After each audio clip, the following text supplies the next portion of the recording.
Čau, chci vám ukázat takovou vychytávku, jak si udělat jinak sedlo, protože tohle je udělané napevno tady. Takže jednoduchý sundáme.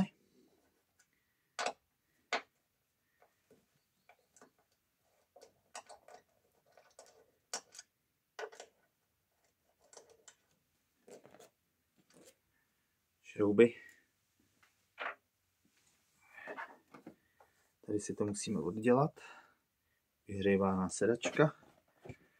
Tak, a tyhle ty potory sundáme. A místo toho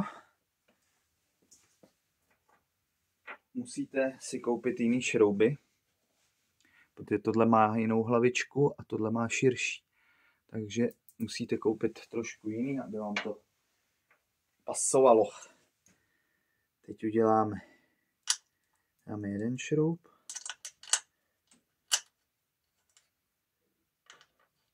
Druhý.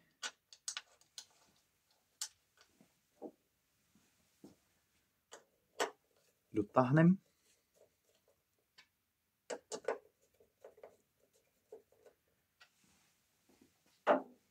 Člověk nemusí furt to rozebírat, ale člověk to tam takhle nacvakne a sedačka drží úplně parádně. Jo, přidáte druhý.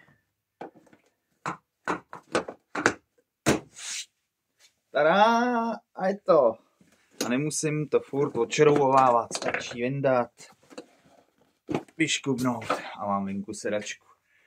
Pecka. Čau.